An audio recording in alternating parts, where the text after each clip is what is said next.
तेज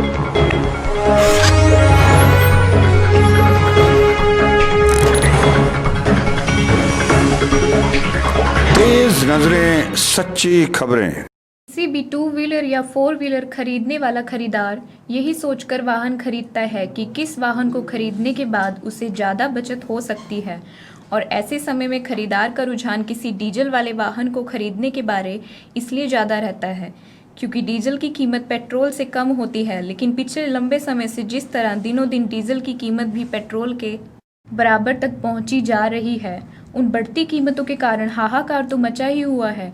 और अब तो डीजल का वाहन खरीदने वाला खरीदार भी यही सोच रहा है कि जब डीजल के दाम भी पेट्रोल के बराबर ही हो गए हैं तो फिर वो आने वाले समय में आखिर डीजल की गाड़ी ही क्यों खरीदें। वैसे पेट्रोल व डीजल के दिन ब दिन बढ़ रहे रेटों के कारण पंप मालिक भी असमंजस में है।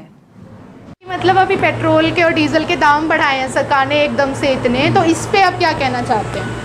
मतलब डीजल दाम बढ़ने से पब्लिक को ही इफेक्ट पड़ेगा, ज़्यादा पड़ेगा। इसका जो गवर्नमेंट को इतना वो प्रॉफिट नहीं है, पब्लिक जो आम पब्लिक है उसको ज़्यादा इफेक्ट है। इसमें जैसे आपकी ये सेल है, ये जो बिज़नेस है आपका, इसमें आपको कोई नुकसान वगैरह नहीं हो रहा है? इसमें भी नुकसान होगा जब पब्लिक ही नहीं आएगी, कम तेल डलवाएंगे लोग, महंगे तेल से तो कम ही डलवाएंगे, तो सेल भी डाउन जाएगी। तो आप मतलब क्या चाहते हैं सरकार से कि आपके ये रेट्स कम करने चाहिए या एज इट इज़ ऐसे ही बढ़ाने चाहिए? रेट इतने ज़्यादा भी नहीं बनाने चाहिए कि पब्लिक अफोर्ड ना कर सके, और इतने डाउन भी नहीं होने चाहिए कि आम पब्लिक ज़्यादा ही यूज़ करने लगे। कि सर हमारे सरकार ने एकदम ही पेट्रोल और डीजल के दाम बढ़ा दिए हैं, दोनों लगभग एक तरीके से कर दिए हैं, एक जैसे दाम हो गए हैं, तो इन पे आप अपने क्या व्यूज़ शेयर करेंगे? सबसे पहले मैं आपके माध्यम से आज जो कोरोना का टाइम चल रहा है, सभी आपके दर्शकों को उनकी सेहत अच्छी के हवाले से मैं शुभकामनाएं देता हूं। उसके बाद अब आपके सवाल पे आते हैं कि जो इस वक्त रेट्स हैं वो डीज़ल के पेट्रोल से ज़्यादा हो चुके हैं, जो कि हिंदुस्तान की आज़ादी के बाद ये पहला चांस है 70 सालों में कि जब ऐसा देखा गया है। और 2014 में एक्साइज़ जो थी लगभग 8 रुपये हुआ करती थी। उसके बाद आज 2020 तक 6 सालों में 9 बार एक्साइज़ बढ़ी है। और अगर हम टोटल कीमत को देखें तो इसमें 70% जो हैं वो टैक्सेस हैं, जिसमें वैट टैक्स है और एक्साइज़ का टैक्स है। टोटल वैल्यूज़ 30 रुपये की जो कॉस्ट करती है वो 100 रुपये में बिक रही है, जबकि 2014 में रेट जो क्रूड ऑयल था $110 से लेके $120 पर बैरल था। आज $42 पर बैरल है, लेकिन रेट 80 रुपये उस वक़्त 80 के नीचे था, आज 80 के पार जा चुका है।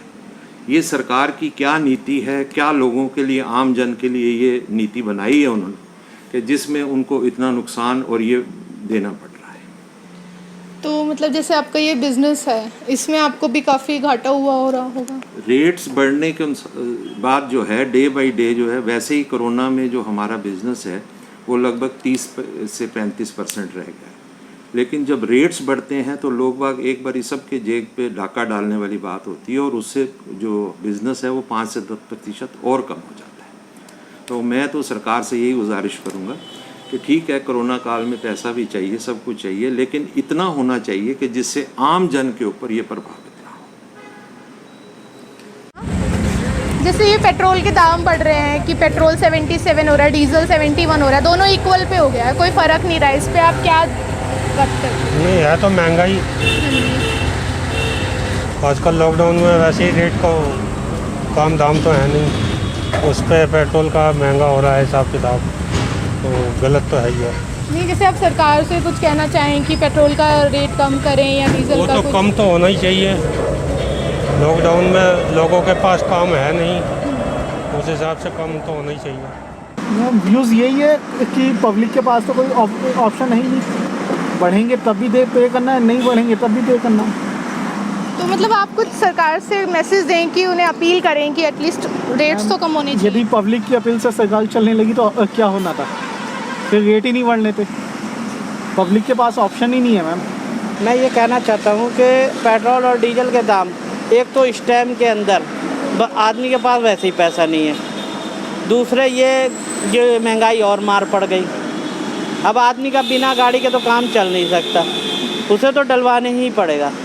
काम धंधे रह नहीं गए इस लॉकडाउन के वजह से, काम धंधे सब ख़त्म हो चुके हैं। जो काम धंधे थे 50% है, 50% ख़त्म हो चुके हैं।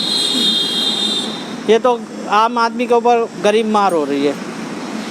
तो आप सरकार को क्या कहना चाहते हैं कि दाम कैसे कम किए जाएं? ये तो दाम कम होने चाहिए, बल्कि इस टाइम में तो और भी ज़्यादा कम होने, क्योंकि इस वक्त आदमी को अपने घर की रूटीन चलाना मुश्किल हो रहा है काम धंधे के हिसाब से, क्योंकि ये लॉकडाउन जब से हुआ सारे काम धंधों की रूटीन टूट गई। मार्केट में यूँ कह लो पैसा नहीं है या जो भी नहीं है। मेरा सेल्समैन का काम है, मार्केट में आधे काम नहीं है हमारे, बस मगर क्या करें। अब गवर्नमेंट तो अपने हिसाब से चलती है, वो तो नहीं सुन रही है। तेल बढ़ाई जा रही है, जो भी चीज़ है सारी परेशानी तो आम पब्लिक को ही पड़ती है।